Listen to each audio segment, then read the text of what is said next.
morning, everyone, and welcome again to another webinar. My name is Dawn Lane, and I am the Program Development and Implementation Manager for the Massy Learning Institute. So, let's talk about leadership today. In particular, values-based leadership. Now, what is that? It is the idea that leaders should draw on their own and their team's values for direction, inspiration, and motivation. The thinking behind values-based leadership emphasizes that people are mostly motivated by values. We care deeply about our own personal values and we live according to them. So therefore, we can say values are our most natural motivators. Richard Barrett, the author of Building a Values-Driven Organization, defines value-based leadership as a way of making authentic decisions that builds the trust and commitment of employees and customers. Our presentation today is entitled The Importance of Values-Based Living and Leadership, and it will detail how having a well-defined value system can help individuals to live and lead effectively, even in difficult times. Our presenter today is Mr. Rohan Ambersley. So let me tell you a little bit about Rohan. Rohan Ambersley is the Chief Executive Officer at Massy Gas Products, Jamaica Limited. He has 19 years of progressive experience in the areas of sales, marketing, and general management.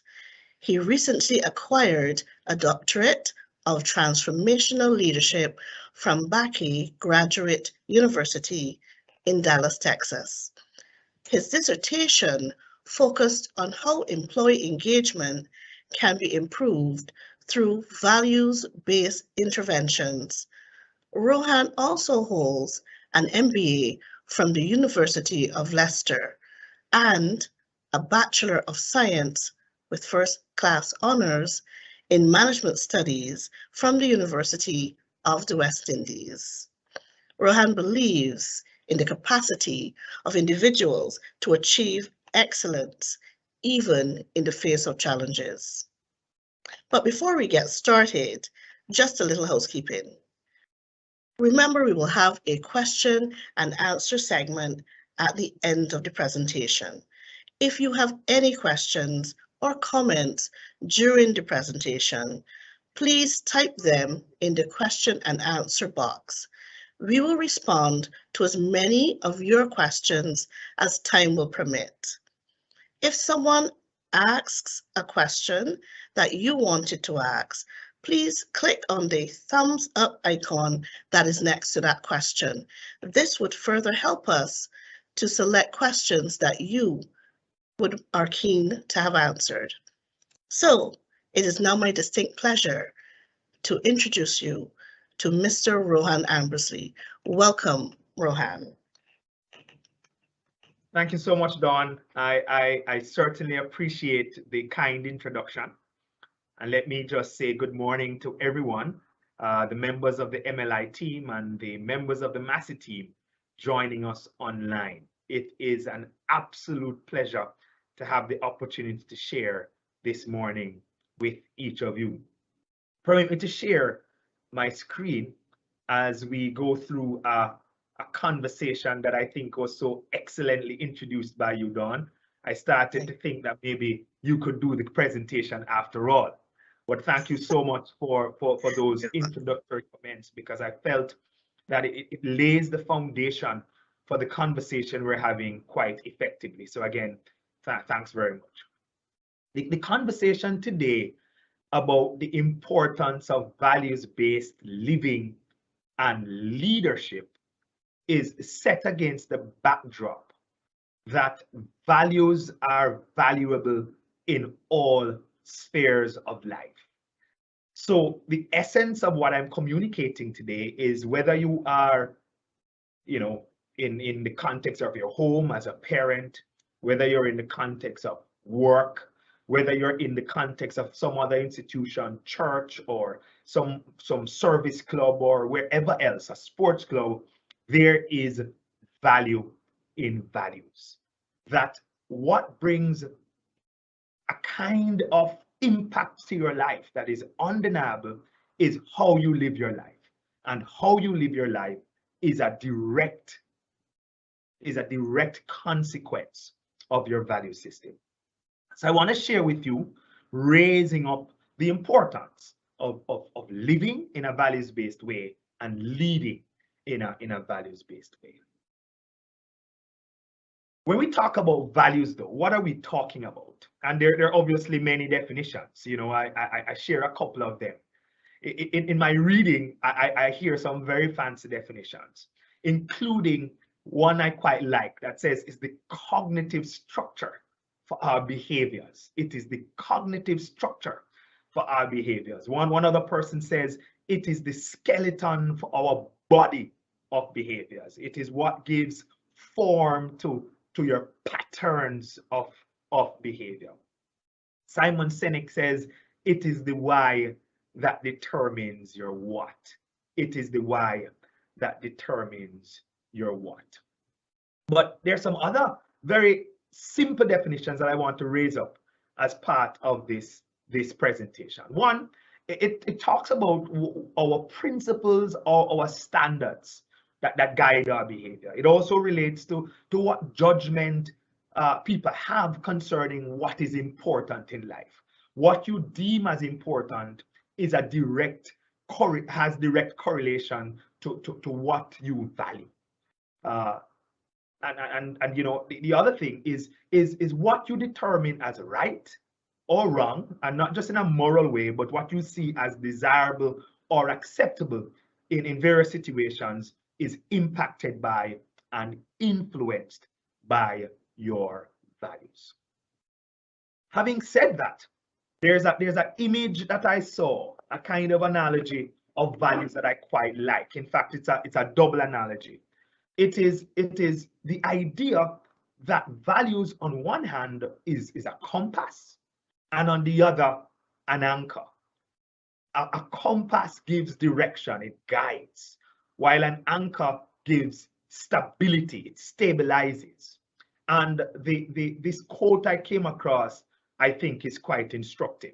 This person says that values in life are like anchors that hold it together. And believe me, we need something to hold our lives together, because the truth be told, and we don't accept this sufficiently, sometimes we feel like our lives are coming apart, but it is our value system that often maintains our life in a meaningful whole. But not only is it like an anchor, but this person says it's also like a compass that gives direction. And a ship cannot complete its journey without a compass to give it direction and an anchor to keep it stable. I believe that that's a very, very powerful parallel to our value system, because it guides us, but it also importantly stabilizes us. To expand on this a little bit, and to make the point of how this idea of values as compass and anchor manifest in our lives, is that on one hand, when you have to make decisions, whether you have to make decisions as a mom, as a father, as an employee, as a leader, it is your value system that gives guidance to your decision making. And many of us know that decisions, at least some decisions, can be very tough to make. And if you do not have a clear basis on which you make decisions, then decision making can become, it's already hard, but it can become excessively difficult.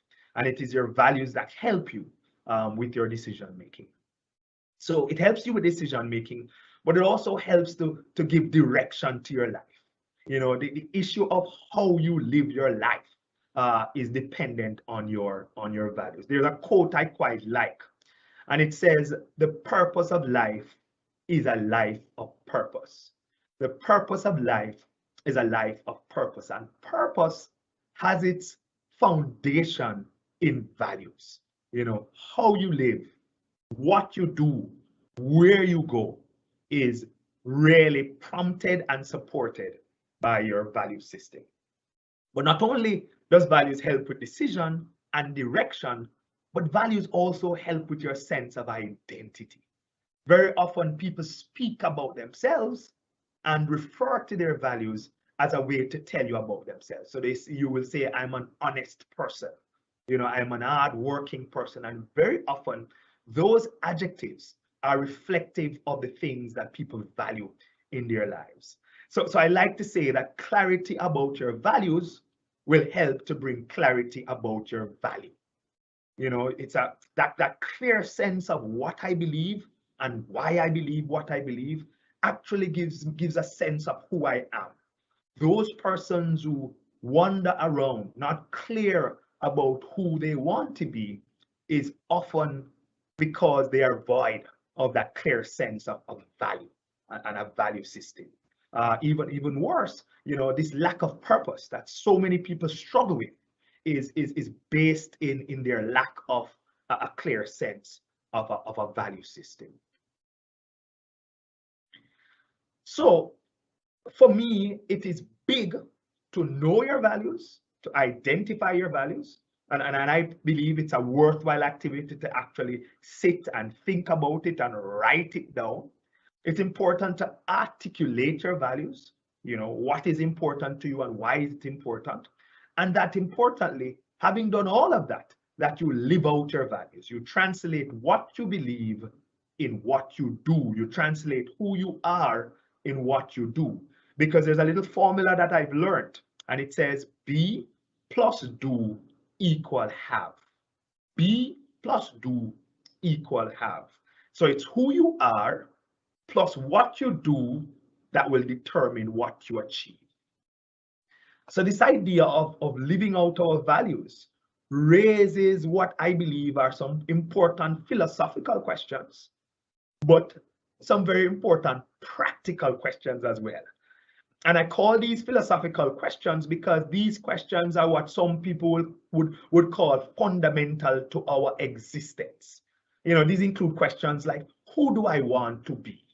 If you are going to really live the life that you want to live, you need to figure out very early, who do I want to be as a mother, as a father, as a brother, as a sister, as a leader, as an employee, as an engineer, as a salesperson, as a mechanic. Who do I want to be? That question will be driven by a clear sense of values. How do I want to feel? Because as we know, there is action, but there's also emotion, and the two are related. If I get up and feel down and feel weak and feel depressed and feel distressed, it will impact how I live and how I occur and how I come across. And therefore, values help us to clarify, how do I want to feel? A person who has a value related to energy and life, puts out a lot of effort to ensure that I'm not in the doldrums. And even if I'm there, I make an effort to get out very quickly. How do I want to live? What do I want my life to be? What purpose do I want it to serve? What do I stand for? Persons who believe in truth and justice and therefore live their lives pursuing this. How can I live out my values daily? When you have a clear value system, you want to make sure there is alignment between what you believe and how you act and how you function. There's a guy called Samuel D. Riemer, a powerful leadership guy, who wrote a book called Leading from the Inside Out. He says, and I quote, "You cannot lead others until you have first led yourself through a struggle of opposing values." It says, when you clarify the principles that will govern your life and the ends that you will seek, you give purpose to your daily decisions. This is quite meaningful because it says that you first have to clarify your own principles, your own value system, because that clarification of your principles will give purpose and direction to your life moving forward. I want to make the link for us in relation to, and I spoke about how it impacts our lives on an individual level, but I want to speak about it in the context of work, because values have a direct impact on culture, and culture is important. Culture in a business is very important. And when I think about organization, I don't want any of us to begin to think about the general organization too quickly, but to think about your work units, to think about your work, your departments, to think about your area of responsibility, and to think about how the value system that operates in that work unit or that department impacts the culture of that work unit or that department. I said earlier that when I talk about leadership, I'm not just talking about positional leadership, but I'm talking about leadership from the standpoint of influence. John C. Maxwell says that's what leadership really is about. It's about influence. And therefore, anyone who has influence leads. And it doesn't matter whether you have a position, a title, or not. And one of my team members here like to speak about the fact that all of us as influencers have a responsibility to impact the culture, because we're in fact architects of culture. But when we talk about values and talk about culture, it's not just a kind of an impractical philosophical discussion, because values impact culture and culture impact results. I like the story of Zappos. Zappos was taken over bought by Amazon a few years ago. But what was amazing about Zappos, and Zappos was really a shoe selling site, comes from the Zapitos, or which I think is a Spanish word for shoe. And the idea that they had there is that they had to be a particular way, because again, back to be, do, have, they wanted to be a big business, they wanted to be a successful business. So this company was formed by a few venture capitalists around 1999 or so. And by the time they reached 2008, which is only about less than 10 years, that company grew to $1 billion US dollar company, which is obviously quite significant. And what they felt is that the magic was not in the shoe, it was not in the product. The magic was in the people. And the magic came from how well they integrated their core values into how they operated. And these are their core values. They wanted to deliver wow through service. They wanted to embrace and drive change.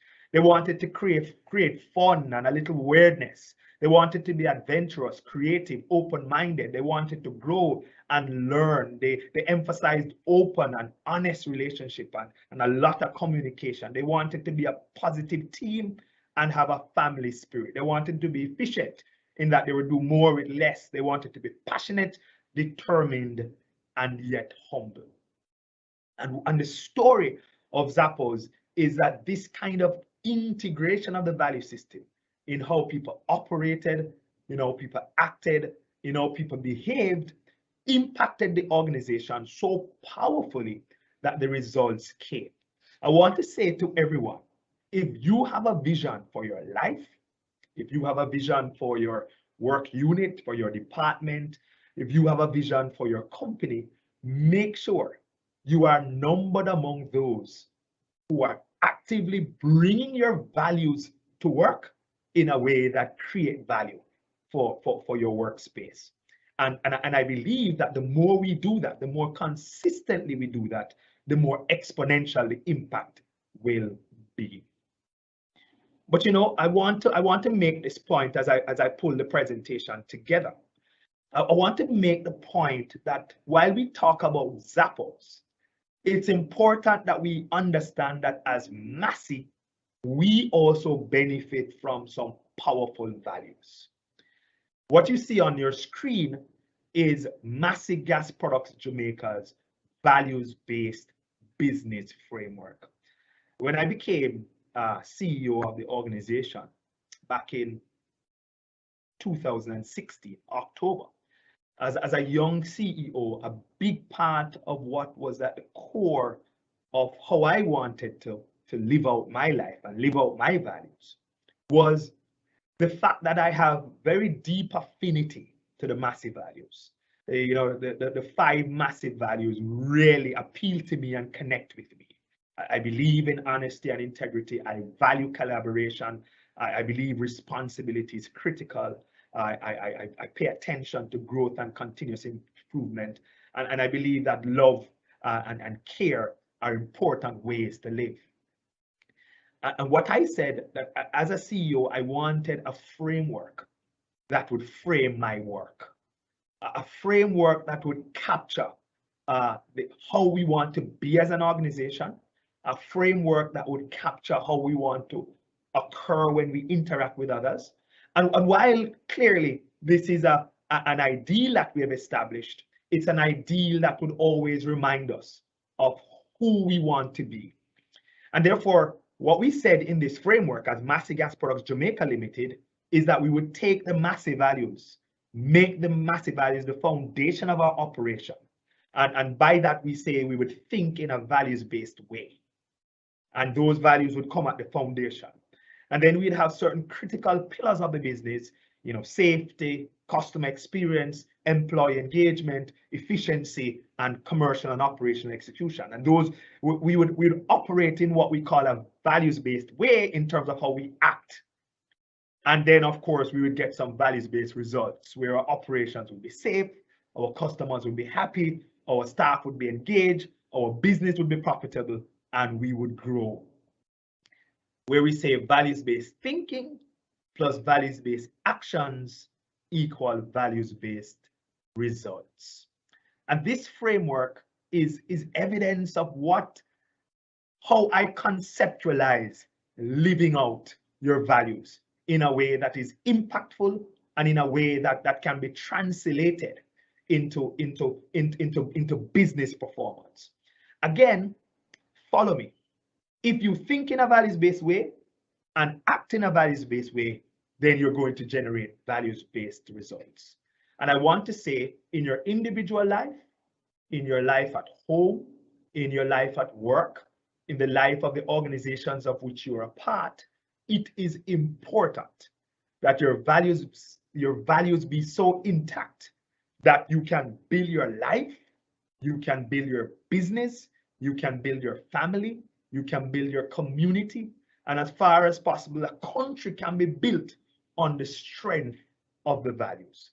But that can only happen if we start to value our values and see them for what they are, see them for the power that they hold, and make sure that they impact our lives in a meaningful way. I offer this framework as a way to think about your life, as a way to think about your department. What are the critical things that you want to guide your life?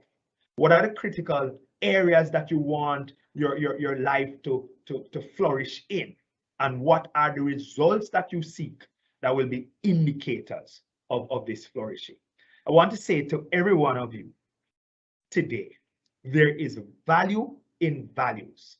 And though we had a break and an interruption, we're pushing the message that says there is value in values. So as you leave this platform today, go forth and create value by living a values-based life and leading in a values-based way. Thank you very much. I'll pause and take any questions that you may have. What I would like to ask our audience would be, if you have a few moments and you can stay with us, feel free to stay as we go into our question and answer segment. Drop your questions in the Q&A box, and If you can stay with us, feel free to do so. If there are questions that have not been answered, as customary, we will make sure that we email those responses to you. I'll hand you over to Renee Barnett, who will take us through our Q&A. Renee? Thank you so much, Mr. Ambersley. So our first question this morning, Mr. Ambersley mentioned asking yourself, who do you want to be when assessing how you should live out your values? My question is this: what if what you want to be in your career is being hindered by the system? That is, no matter what you try, you just cannot get that breakthrough. All right, interesting question, and thanks for the question. You know, that question of who I want to be has more to do with your life's purpose than your present position in your job. So I want to make that point as a guiding comment. You know, so I understand very well that, you know, based on your present position, you may feel that you're being challenged, and I you know, that's an interesting idea, that you're being challenged by the system. But I want to say to that person asking the question, make sure that you take a very long view of life, because one of the things that can derail you is the sense of defining your future based on your present position. So if you are in a season of your life at a particular stage where you feel you're being challenged, or you feel you're being held back, even though you want to be a particular kind of person, you feel that there are external realities preventing that. I think the major point that I want you to leave with today is don't be discouraged, don't be overwhelmed. I think the important thing is to and this is where the values are important, to lean back and to hold on to that vision very meaningfully, knowing that while you are at a particular point and you feel that you don't want to be there and there are circumstances holding you back, it's going to be important for you to maintain your focus on your long-term vision, your focus on who you want to be, and that you continue to think about ways to get around what is blocking you. And if you think about it deep enough, you may be able to come up with possible options to take. You know, whether you can speak to somebody who may be able to give you some guidance, or may be able to intervene to help you through the sense of blockage or blockade that you're experiencing. You know, whatever it is that is impacting your and preventing you from moving forward, the important thing is to keep confronting that, keep hitting away at that. But it's important not to give up. It's important not to surrender that sense of who you want to be for the long haul, and to make sure that vision is clear in your mind, and that it keeps motivating you on a daily basis, so that you can surmount the challenges that you're facing presently. Great, thank you so much for that response. Our second question from another anonymous person: what are your thoughts when dealing with opposing values? Yeah, the first of all, and great question. The issue of opposing values are real, and it's a reality. We live in a world that is made up of different people who value different things, and therefore opposing values are real. And again, you know, part of the challenge we have is that as I hold up my values, I may have other persons who have other values who are not necessarily wrong. Their values are just different. I think there's a need for two things. On one hand, I think there's a genuine need for respect, and even the idea of respect is grounded in value system. I think there's a need to have a healthy regard for others. I think there's a need to see people as human beings, but I think there's also a need to understand the value of your values as well. So that it's the balance, it's the interaction, it's a dance between respecting other people's views and having a healthy respect for your own views, and being able to pursue as far as possible win-win arrangements. That sometimes we approach life from a standpoint that says, if I win, you lose, and therefore we take a kind of adversarial approach to anything that is different from us. I think a big part of what we should pay a lot more attention to is, and I know it's not always the case, but many times it is, what is the opportunity here to find a win-win opportunity? That this person emphasizes efficiency while I emphasize quality, and sometimes we see them as opposing values. But what if we could be both efficient and build a quality product at the same time? And very often it is our inability to explore these possibilities that cause us to shut down one another. And therefore my guidance is to always pay attention, even when it appears like opposing views initially. And again, I know it's not always the case, but before thinking that it's not the case, to evaluate, is there an opportunity to find a win-win, to find a middle ground, to find a sweet spot that allows both persons to win and nobody feeling that like they have lost. And that would be my recommendation as an initial step off, to evaluate the possibility for win-win. Covey likes to talk about seek to understand before you seek to be understood, and seek win-win. I find that those approaches to life and relationships help to create better opportunities for finding solutions. Okay, great. Thank you. Our next question is quite similar. You spoke about living out your values, love, truth, etc. What about persons who may not have what you spoke about as their values, especially in a work setting? Again, another great question. So the first thing I'm offering is that there's some persons who have, all of us have things that are important to us. Many of us may not have built out our sense of what our core values are in detail, but you can pick up from almost anybody, things that drive people. I think, in a work setting where you have values and you are interacting with people that have opposite values, I think a couple of things are important. One, I think staying true to your values is vital. I think people understanding who you are and understanding why you are the way you are is important. Because I find that where that is made clear to people, even if people do not agree, at least people understand. And once people have an understanding of who you are and why you are the way you are, most people, and again, most, because it's not everybody, but most people will attempt, particularly in a work setting, to make sure there is workability. That even if we are not friends, even if we are not people who spend a lot of time together, in the work context, I will respect you and you will respect me. And again, that again is a demonstration of values-based living and values-based leadership, because it says that even if we're different, we're going to respect each other and we're going to operate in a manner not meant to hurt, harm, or arbitrarily offend each other. And I think that's important.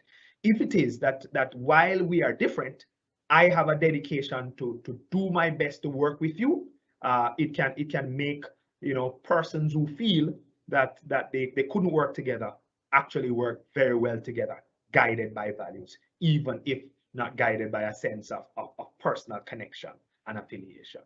Awesome, thank you. Now, I think what you just said answered Andre's question, but I will still read it for you in case you want to add anything else. How can you share your values with team members who do not share the same values?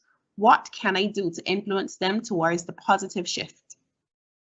Yeah, I think that's a great question. I think a big thing to do is to share yourself and to share your story. I believe that's so vital. So again, from a back to the earlier point I made, I think it's important to always value people and to value others even as you value yourselves.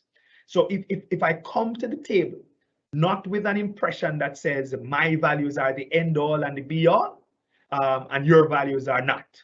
You know, if I come with a posture that says, this is what I believe and this is why I believe what I believe. I believe sharing those stories with a spirit of humility, with a spirit of respect and love can help others to get insight into who you are. I find that stories are brilliant. When you see somebody and you see them do something, it's one thing. But when that person connects what they do with something important to them, a lesson they learned from their mother, something that their grandfather said, an experience they had when they were in school, a book they read when they were on vacation that changed their life, an event that they experienced when they were 12 or 14 or 16. I find that telling those stories, sharing yourself, revealing a little bit about yourself, sometimes taking somebody, giving somebody an insight into why you do what you do is an amazing way of sharing your values in a manner that persons do not see as imposing on them. Again, all I'm doing is just offering a little bit about myself, offering some insight into who I am. And I find that sharing stories is perhaps the best way to share your values, because it's one thing to tell somebody, you know, I believe in excellence. And it's another thing to tell somebody how the lack of excellence at a point in your life would have caused deep hurt and pain to somebody else that you valued, and how that has transformed how you see excellence. You see the point? So I believe telling stories, sharing stories is a powerful way to share your values with others and helping them to understand your values. Great. I think that's great. Thank you so much. Moving on to our next question now from Anthony. What would be the best advice for persons who have not yet established their own personal values? How should they go about developing their values, their purpose, their mission in life? Any easy methods for persons to use? Yeah, that also is a great question. I don't know if I can recommend an easy method, but I can recommend a method. I think sitting down and just reflecting is a big way to start. And I like the idea of having pen and paper. You know, think about your life and begin to identify, you know, what your key drivers are. If you were to just think about yourself and say, given how I act, given what I think about, given what I love, you know, what are my values? And begin to write down some words. You know, there are people who know that, listen, my family is just, you know, so important to me. So I value family. There are people who say, you know, I value truth. I will not speak untruth at any point in time. And you write that down. And then you think about, what does this mean? So you identify, and then you what we'd call articulate. So you say, when I write family, what do I mean? You know, do I mean that I place family over everything, which could be one expression, or does it mean I will do everything I need to do for my family? You know, so some people, for example, will tell you, I work as hard as I do for my family, and therefore my core value is not so much work, but family. You know, for example, because it gives an indication of why you do what you do. Once you identify and you articulate, you give meaning to what that is, then you begin to think about, how do I embrace this, and how do I act in a manner that makes sure I am demonstrating this. You know, for example, you know, for me, and I share this, you know, the idea of making contribution is important to me. The idea of making an impact and making a difference is important to me. That's a key value. And it means that, you know, everything I do and everything I have an opportunity to impact, I seek to give my very best to that. You know, that's the identification and that's the articulation. And when I think about my life and how I live, I'm constantly thinking about, what impact am I having? And to be clear, and this is important for persons to understand, sometimes your behavior may not line up with a value, and that's important. But it is your value that makes you uncomfortable with that. So if I go through a particular day and I feel I did not have the impact that I intended to have, it means that when I do the reflection tonight, I'm going to come tomorrow with an intention to close that gap, with an intention to lessen that gap and make sure that I'm living it out. So again, to put it simply, write it down, think about it, and find ways to make sure there is connection between what I do and who I am. Excellent. Thank you so much.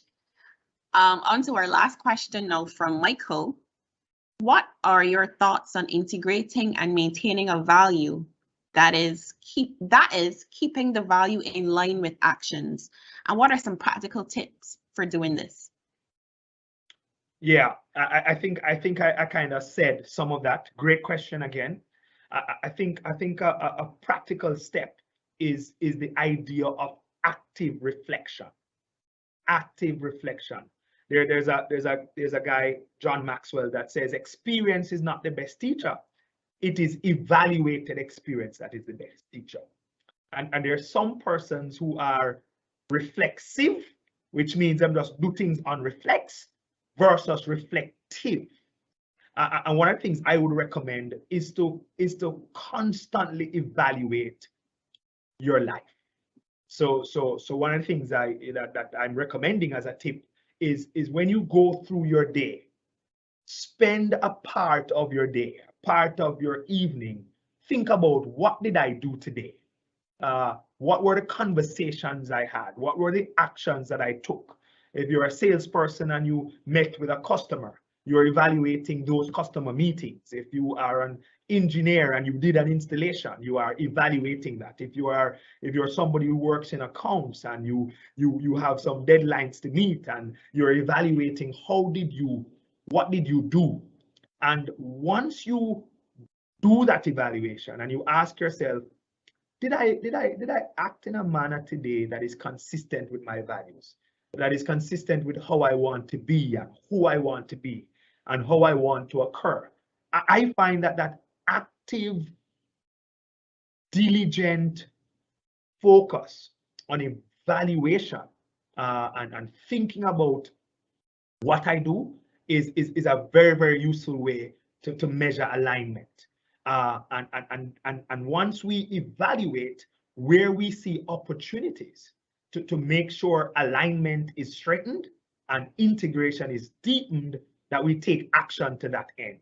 So I'm recommending evaluation and I'm recommending action.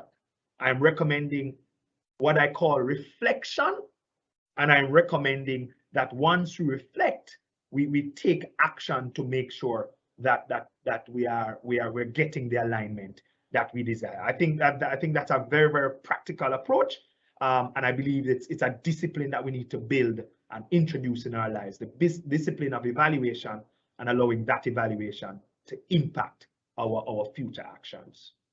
Excellent.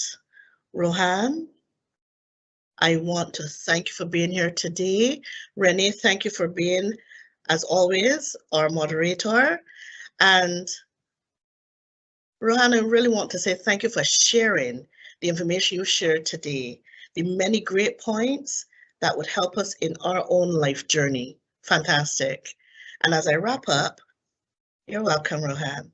As I wrap up, I want to thank you, our audience, who joined us today and rejoined us again. It was indeed a fantastic session.